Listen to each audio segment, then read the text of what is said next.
Just fucking do it. Subscribe now.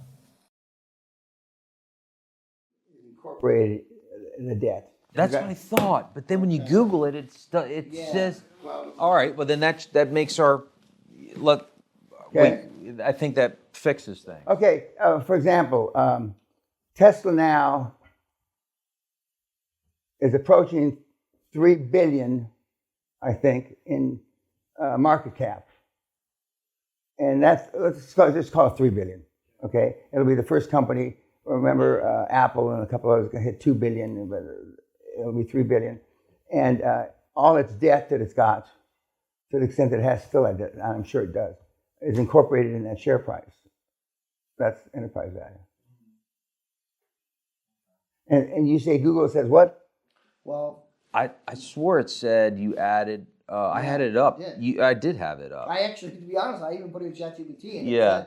But maybe is it different? So when you're not doing a private, if you're private, then you add back debt. It said it in public on mine because I remember I showed it to you because I thought we double checked that. Yeah. So, anyways, yeah. So if I take it off, then the EBITDA offer multiple is 1.68. So so if we have the EBITDA number, and this is a manufacturing company. Correct. We have the That's EBITDA. about right. EBITDA, 1 to 2. EBITDA number, and then divided by the you called it enterprise value, but it's also the market cap. Market cap is stock price by shares outstanding, correct? So that gets to 1.68 multiple. Now I got to lower my loan balance because we're not using 100% leverage on the. You see what I'm saying? We got to subtract out the debt. So just use the market cap as the loan balance. Then they had some standstill agreements that have limitations to stopping or at least making it harder for them to do a hostile takeover. EJ, we have me a fizzy water right there. No, fizzy. Wait, which one's fizzy? Okay. When somebody has such a thing like these standstill agreements and limitations, is that something that people put early on in their articles of incorporation to prevent that kind of stuff for hostile takeover? Well, I mean, when you start a company that has zero assets, zero anything, and your book value is zero, that's not what you put in. What you do is as you grow and bolt on companies, and because the articles of incorporation aren't forever either. Articles of incorporation, you could look at changing as the board, as the company continues to grow. And you might add, drag along and et cetera, standstill, as you just pointed out, a couple of others.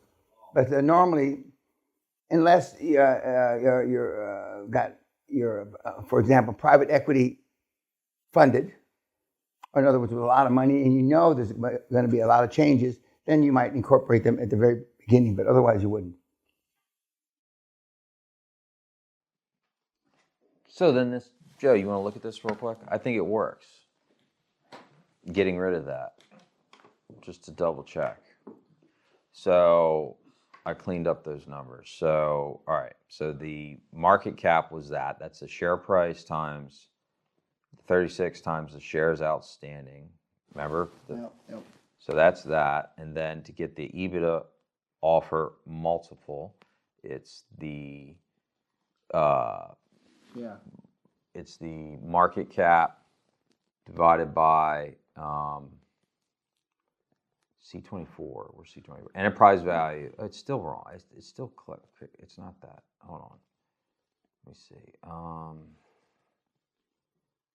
The enterprise value. No, it's the EBITDA offer. So C24. It'd be that, right? It'd be C18. Right? I think so. C18. But it's still showing that we have red if we do 100%. No, I did it over here. Oh, so then Yeah, so if I did, let me just do over here to get it out of the way. So EBITDA multiple would be the EBITDA divided by the market cap. Hold on, is that right? Are you dividing the EBITDA by the market cap to get the share per share? I was trying to get the offer, the EBITDA offer multiple. Okay, so if it's EBITDA is 2, it was 1.6. You said. I think so. I was double checking my math though. I'm not sure if that's. That's what it shows to be 1.68. Yeah, but I'm still using that enterprise value, which includes the debt. I'm counting the debt twice. Oh. Well, So do you do? Hold on, C20. just get rid of that. Oh, I'm doing it backwards. I have it inverted, I think. You do the 1.6 divided by the. I always get my new. Does that sound right? 5.7. 5.78 Multiple. Sound messed as up? opposed to the 1.6. Yeah. How'd you go up 4 full? I think I had my numerator and denominator backwards. So I needed to put the shares outstanding price, 1.6 billion, Divided by the EBITDA. EBITDA was to get what? to get the EBITDA multiple.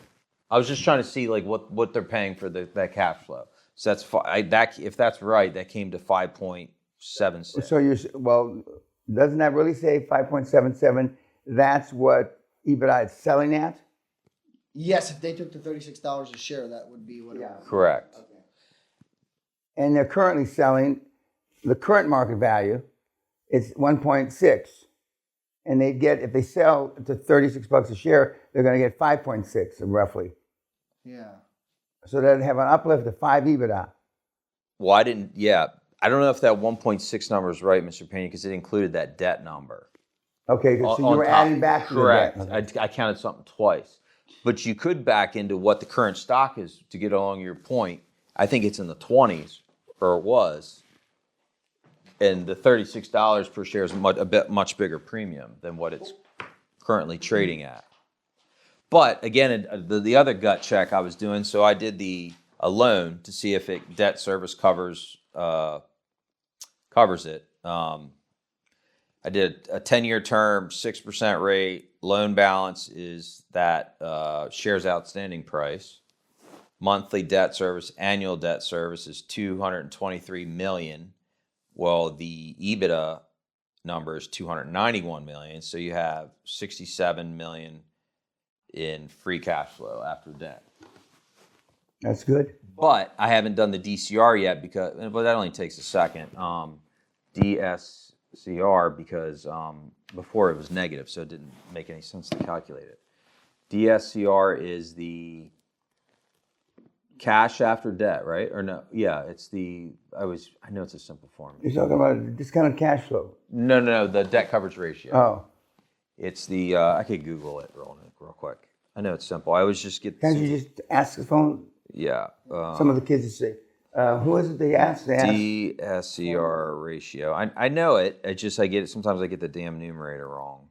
Well, the other day you mentioned, I wrote it down, but I didn't quickly get enough to write down before you stopped talking. Was you mentioned about taking bank debt to EBITDA ratio 3 times to quickly look at financial. No, I said you take the top line revenue. Okay, whatever that. So let's say it's $1 million. Okay, and you say the after tax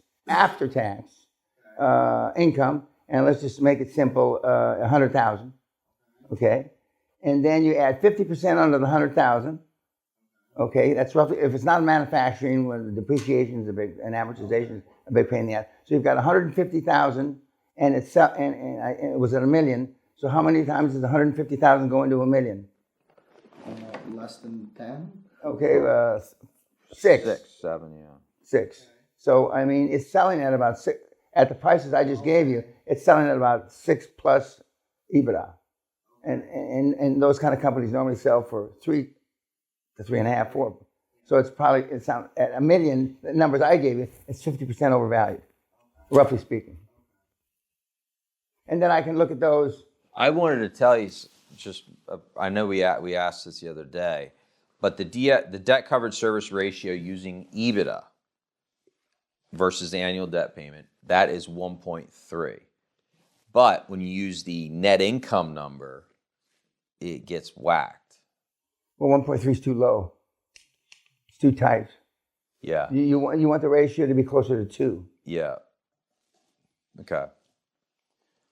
Like when I used, because the net income number is way lower than EBITDA. The net income number is 60 million, whereas the EBITDA number is like 290 million because of all again, it's a factory. It's got all this depreciation shit, like huge numbers, you know? Yeah, they're talking big numbers. Yeah.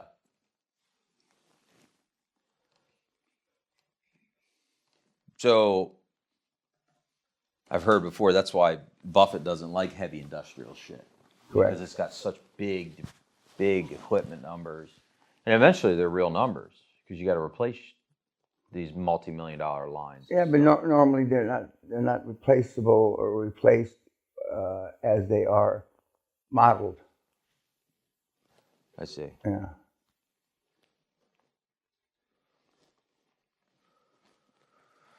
So that's that deal, and we started working on. So, and it's trading at that's a premium because it said right in here. Just last year, it was at the price was $15 per share, and now they're offering 36. The previous Friday, here you go. Previous Friday, the stock closed at $26.30. So they're offering a premium of more than 36%. At $36 a share. It's $10 more. That's not unusual when you're making an offer. Okay. But that's probably why it doesn't look great. And in a rough offer like that, or not a rough, as a ballpark offer like that, I mean, before it was refined, you'd want to know, when does the debt come due? What are the interest rates on the debt? Is it fixed or is it variable? And you look at other things. Not you, somebody. Yeah. So when I look at those numbers, I know whether to pass, next, or have somebody look at it more closely. But you can go through 100 of those. It's not that difficult. And some of these guys, I mean, they come to the seminar, both the seminar that you came to before the hardcore, I mean, analyzing the shit out of this stuff. I mean, and again, the Canadian guy did it like you're supposed to do it. And as he said, because I spent time with them first, and everybody had left, he credits quite a bit of serendipity luck because he was at a trade show. With his thumb up his ass. Yeah. He didn't put the thumb up his ass part. And I looked across the hall or the whatever thing, and all of a sudden, like the light bulb went over my head about getting out of the Army. And I said, and then he went over and looked at it, and he said, well, I could do that, blah, blah, blah. But I mean, that's why I have frogs all over the place, because you got to kiss a lot of frogs. I mean, you got to continue to turn over those rocks until your fingers are numb. You got to continue to turn over the rocks. And when I've been watching Star Trek and Harry Potter the last few weeks, because I missed Harry Potter. I didn't see any of those things, Harry Potter. So I started with number 1, and up to, I don't know, the 4th one or something like that. And I started with Star Trek. Now, Star Trek in the 60s I saw, but the more recent Star Trek, it's had all these different captains. They're going out for a 5-year trip into space where nobody, bullshit. But that's not dissimilar to our prospecting, and you just got to keep on looking. And in the Star Trek series, they're looking for universes that they don't know exist or didn't know exist when they left. But I'm at one now. They find Earth 6,000 years ago, but they're 15,000 years in the future, and so it's quite interesting. At least the scriptwriters made it quite interesting that they're almost like not caveman. But they're like the 1840s. They find Earth again, and things that they had read about in history books that they thought was false were actually true in the 1840s. Indians, cowboys and Indians and shit like that.